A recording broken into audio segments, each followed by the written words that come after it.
6. Only a week had passed, just the space between one Sunday and the next, and yet it seemed to all the family that there had never been a time without Madison. How had they ever managed before, each of them wondered.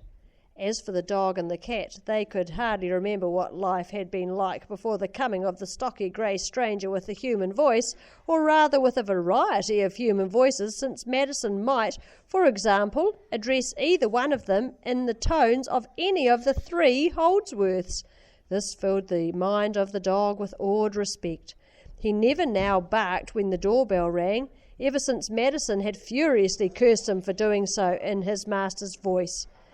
And he soon learned to obey the commands to sit or stay, even though they came from a parrot cage. Doing as he was told would, he knew, be rewarded by a loud cry of, "What a good boy!" but unwisely had begun by believing the newcomer to be simply a pigeon-sized bird, and unlike those in the streets outside which it stalked, but never caught, easy meat. Observing that the humans soon allowed the parrot out of its cage, the cat waited until they were all out of the way, then proceeded to creep towards Madison, who was sitting on the arm of a chair with his back turned. Poor cat! How could it have dreamed what lay in store? How could it have known of those dozens of old gangster films, they were George's favourites, that Madison had watched over the years on TV? George Raft, Jimmy Cagney, Edward G. Robinson. Madison knew them all, but it was Bogart's voice that suddenly fell upon the hunter's astonished ears. A slow voice it was, and sneering, and all the more startling because it was not raised. "Hold it right there, sweetheart," snarled Madison out of the corner of his beak, and the cat, frozen, held it. Slowly, deliberately, Madison turned to face the animal, and then spoke again, even more softly. "Never do that again, fella," he said. "You understand? Now beat it!" In its hair rising, its tail fluffed out like a bottle brush, the cat began to slink away, and then suddenly, to its horror, there came from Madison's beak a tick-a-tick-a-tick-a-tick-tunk of a Thompson submachine gun and a zing and whine of ricocheting bullets. "I just had to do it, see, kid," growled Madison afterwards to Harry. "It was Johnny the cat coming to get me. It was him or me, so I let him have it." Already Harry's parents had come to rely on Madison in particular ways. Mr. Holdsworth found him an excellent companion when, arriving home tired from his day's work, he would switch on the television and they would watch the early evening news together.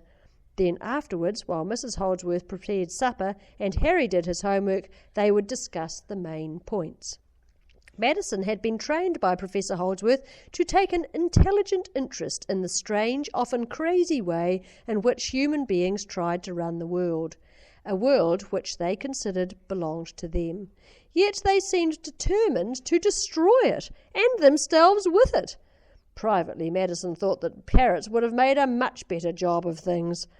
That second weekend, the Sunday Times crossword never knew what hit it.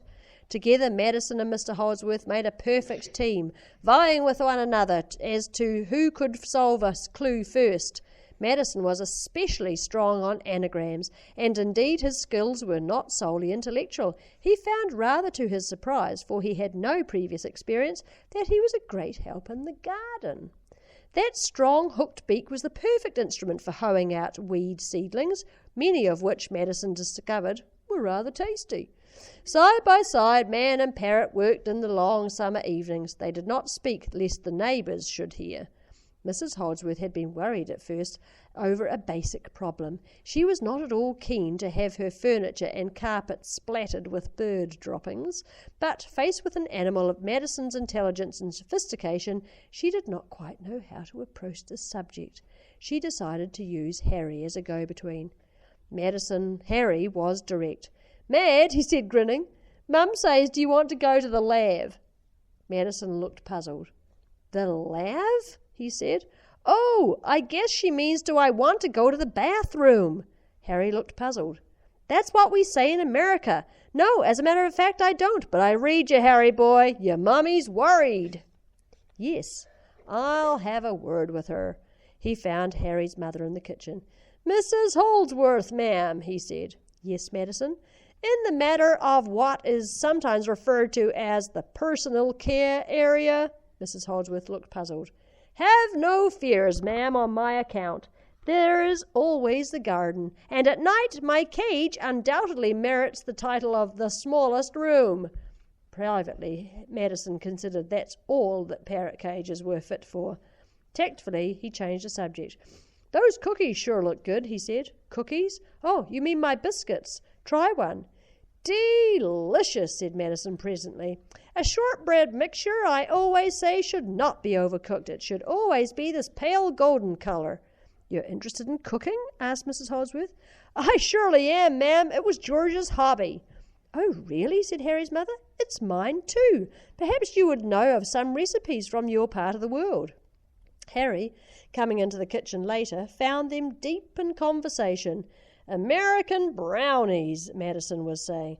"Delicious, squidgy, nutty chocolate bars. We use special uncondensed chocolate, unsweetened chocolate, but the plain dessert type will do. And you use walnuts, almonds, Brazils, whatever you like. You break the chocolate into small pieces and melt it with 4 ounces of butter in the top of a double saucepan." "Hang on, Madison," Mrs. Holdsworth said. "Let me write it all down." Madison dictated the recipe, even managing to say, "and take 2 eggs," without faltering. Experience had taught him that we must all have to make sacrifices now and then for a good cause. "I didn't know you had a sweet tooth," Mrs. Holdsworth said. "Tell the truth, I don't have a tooth in my head, ma'am, but yes, I'm very fond of that kind of thing. In fact, I like to eat nearly everything that people like to eat, if you understand me." "Madison," she said, "I think I'm going to learn a lot from you." "You haven't eaten much of your seed today, Mad," said Harry that evening. "No," said Madison indistinctly, because his mouth was full of delicious, squidgy, nutty American brownie.